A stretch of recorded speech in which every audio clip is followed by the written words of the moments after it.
Business owners, guess what? Your business can run without you. I know that's such a foreign concept for many of us to even consider. Business coach Kevin Weir steps us through that process today in this episode.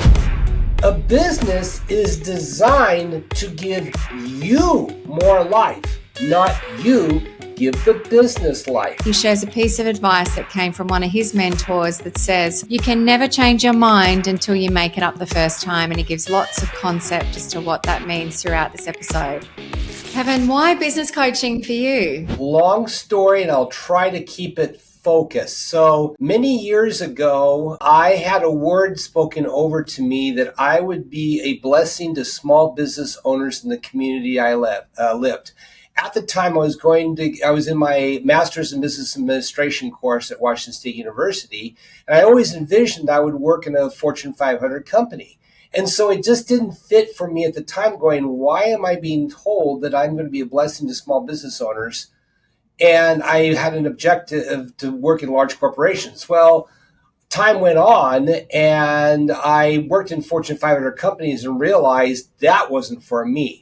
And so I got into career coaching as a starting point and really loved the coaching concept. And then what happened is that I would have some clients in my career coaching program that would say, you know what, Kevin, I don't think I want to change careers. I want to buy or start a business. And so I was like, well, I have an MBA. How about I have a business coach you? And I had so much success with those clients that several of them said, you know what? I think you're not better at the business side coaching than you are at career coaching. So I just made a decision at that point, along with the fact that the company I was working for was starting to financially fail, that it was time to switch gears. And so I decided to become a business coach, and that's how I found ActionCOACH.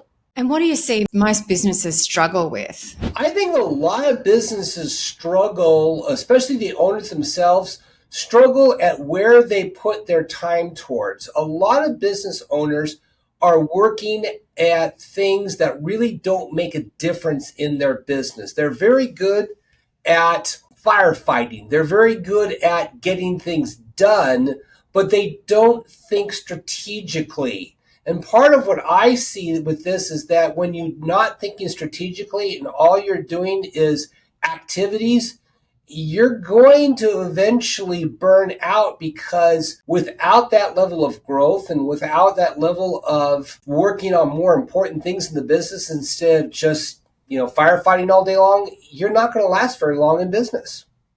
And is that indicative of mostly people who are in business just without a team, or is that even more so with people who do have a team?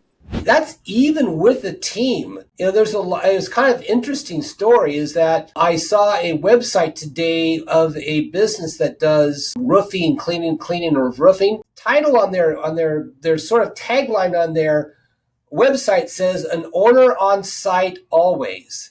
And that kind of struck me, because here's a business that is telling the entire world we have to have ownership on our job sites or the job is going to fail. That's a recipe for disaster. And so I see this business marketing themselves, wanting to get more clients. That's great. But how are they ever going to get beyond that ability for the business to run by itself? Why is that important, that a business can run by itself? Because here's the thing. A business is designed to give you more life, not you give the business life. When people go into business, they usually have a dream. They want to do something more than what they were working at. In all the years I've been coaching, I've always asked, what was your dream of what you wanted your business to do for you? And a lot of them either said, well, I wanted to give me more money so I can enjoy things in life. But some of them didn't realize, and they just thought, well, I'm just going to grind it out. And so the whole idea is that your business really should be the servant of you. Here's the problem, is a lot of business owners become the servant of the business. And one of the biggest reasons that businesses fail, a lot of people say, it's financial, they ran out of money.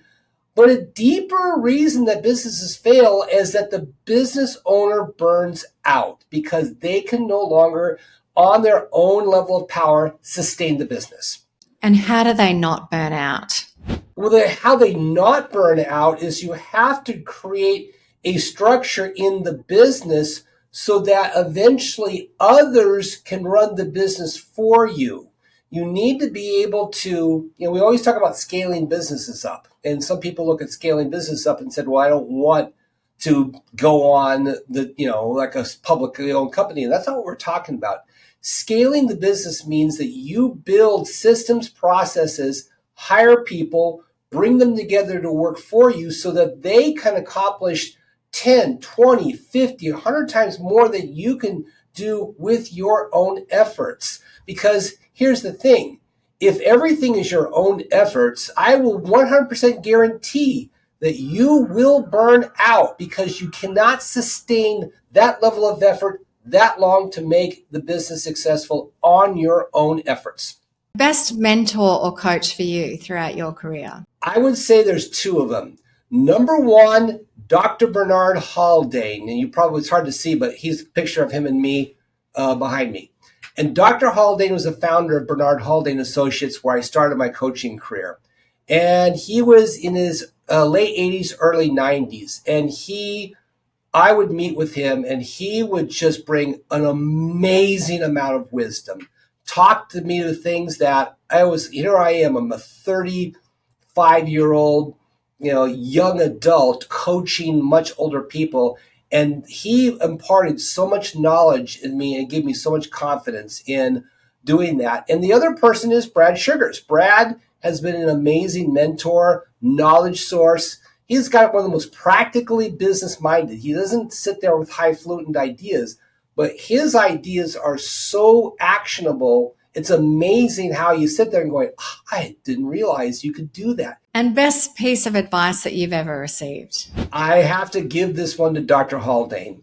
Great story. So him and I are in a mentoring session with each other, and I'm coaching. And one of the frustrations I was having is that I was told him, like, Dr. Haldane, he goes, I'm just really frustrated because I can't get my clients to focus. They always want to flip-flop around and change their minds, and I can't get them to make a decision on which direction they want to take their career.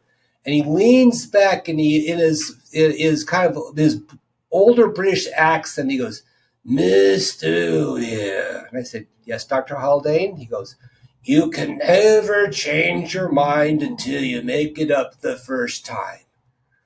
Blew me away.